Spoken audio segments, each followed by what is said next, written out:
Ici tous.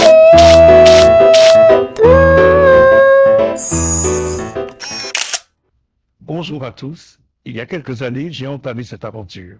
En passant la cinquantaine, l'envie de me raconter s'est imposée avec force.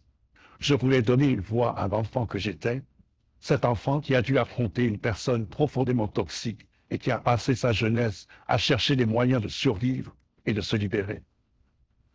Mais c'est aussi l'histoire d'un gamin qui, pendant un temps, a connu une liberté incroyable, livré à lui-même dans un village empli de chaleur humaine, entouré de paysans et de villageois bienveillants. Ses souvenirs et ses années sont devenus le moteur de son espoir et de sa force pour aller de l'avant.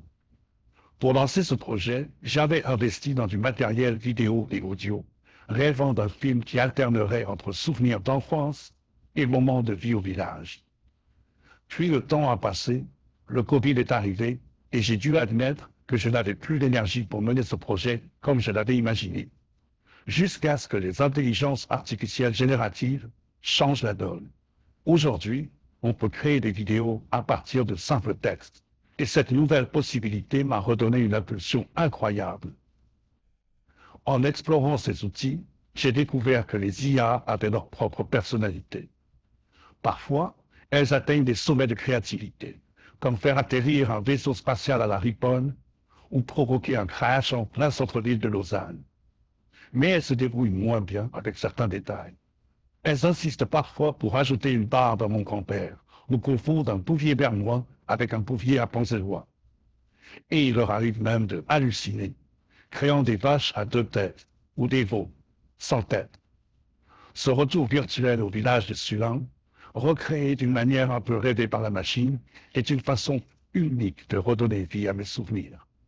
J'aurais pu animer des photos d'époque, mais elles n'auraient pas toujours correspondu aux images que chacun garde dans sa mémoire. Voir notre chien Pipo ou mon frère Philippe s'animer grâce à l'IA, c'est une expérience spéciale que je vous conseille d'essayer avec vos propres vieilles photos. Côté personnages, l'IA progresse, mais ce n'est pas encore parfait. Vous verrez peut-être des variations dans les visages ou les âges des personnages d'un épisode à l'autre. À mesure que la technologie avance, nous arriverons peut-être à quelque chose de plus cohérent. Qui sait?